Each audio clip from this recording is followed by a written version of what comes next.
where did the inspiration come from for 1/1?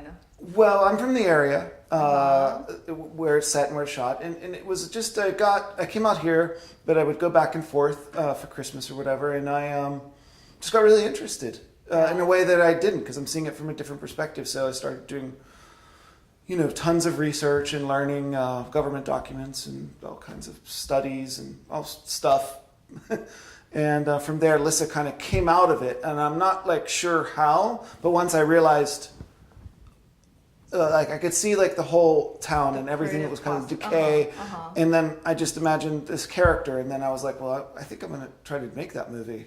Oh, wow. Yeah. That's very courageous of you. And also, so why was the film broken into a million pieces? I think that's what everyone wants to know. It's in still pictures. Oh yes, and it's broken gotcha. into a million pieces. Right. Well, the thing about the film is that it's a coming of age story. Right.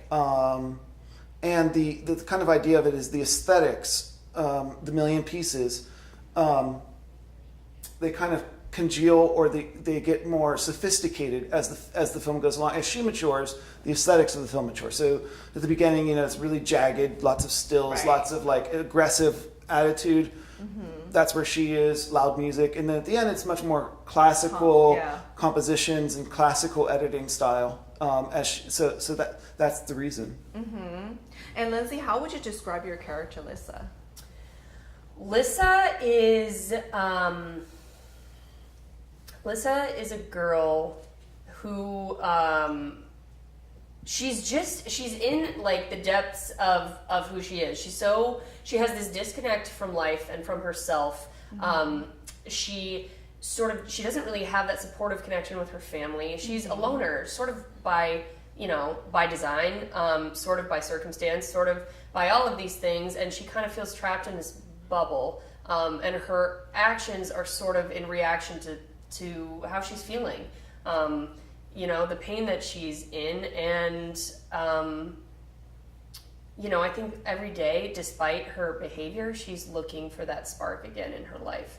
And what I think is nice about the end of this is that maybe if she hasn't found the spark, she's at least open to finding it. It ends on at least a lighter note.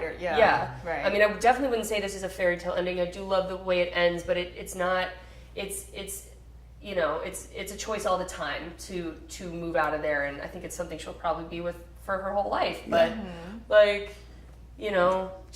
just that little spark. A little movement into the a little bit of the burden off, a little bit of that pressure is distilled. So I think she works and she finally finds that for herself. But I think that's through a lot of time, effort, isolation. And then sort of coming and facing the music that she kind of has to with her family and her mom, and finding those answers for herself and empowering herself to get up and be better. Mm-hmm. And do you think a lot of girls today, in today's age, go through the same thing that Lissa is going through? Absolutely. Right. Definitely. I think a lot of people, I think we all have angels in our life, and I think some people are just more ready and open to hearing from those angels, aka friends and family, and I think it takes other people a little more time to kind of find or trust those kinds of groups and connections. Mm-hmm. I think it's deeply resonant. So many issues. Pick one. You have a sort of smorgasbord to relate to in this film. And that's the biggest thing I'd want people to take away from this is that they're not alone.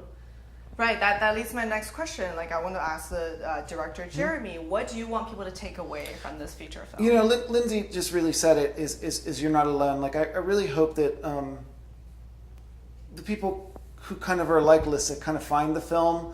I know when I was younger, I would see films that made me feel like a part of a larger world. Right. And connected to bigger ideas. Right. And in best case scenario, this film does the same for one person. At least, that's sort of my dream of it. Just one person really connects with it. Mm-hmm. And also, I was really intrigued by the color scheme of the film. Did you plan that? Every little section had different colors. How did you color grade that? That's so difficult to accomplish. So it started in the script. All of that. So it would be described in the script, and then we did storyboards. We took 8 months to storyboard the whole film. Every shot you see was storyboarded. Wow. And then when we went to shoot, I had a document, in addition to the storyboards, with every scene listed, and it would have the visual references, photographs or film references right on there. So if you're like, well, what's this black and white look like? Well, you pull from a Yves Saint Laurent campaign or something. Oh, okay. And then the color grading took a long time, as did everything on this movie. That's incredible. Because what about the movie references? Like, did you guys have to get royalties from it? Like, how did you guys get the movie references and all that stuff? Or you guys shot everything yourself for the movie references? I'm not sure. What movie? Okay, we'll skip that question. Okay, and Lindsay, I would like to ask you, so what did you do to prepare for this role of Lissa? This role of Lissa has been. I was ready. I was ready to go and give this performance of Lissa. This experience really kind of lived in me already.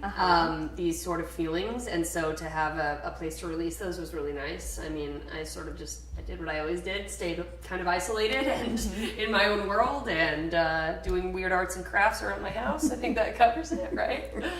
I like I say, this was just kind of already in me, and I was ready to let it out. Do you think it was almost like similar to like Heath Ledger, what he did, like? I mean, not at all. The method acting, something like that. Did you like shut yourself like that down in like the bathroom? That yes. I mean, yeah. Just yeah, sure. Sure. I don't know if I want to make Yeah, I mean that's a big comparison. That is a huge. I mean, right? not at all. It's kind of similar to but me, like what the you're same describing. time. Like the method behind it. For sure. Right. Yeah, I don't think that's a comparison to Heath Ledger, unfortunately. No, but he does give the single great. I've been telling people, they asked me for advice today, and the Joker, Heath Ledger, does give the single best piece of advice I can give to anybody, which is if you're good at something, never do it for free.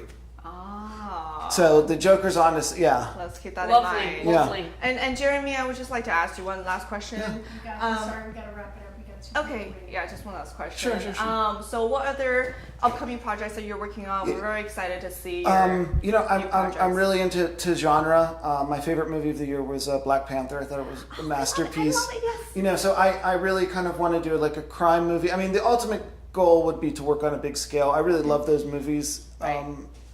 So we'll see. Hopefully somebody gives me some money to go make another movie, and then we'll see. Definitely. Thank you so much. Thank you. Oh, finish your thought. I was just gonna say they won't be like this one. I think they'll be more accessible. Awesome. Thank you so much. We can't wait. Thank you. Thank you, Jeremy and Lindsay. Thank you.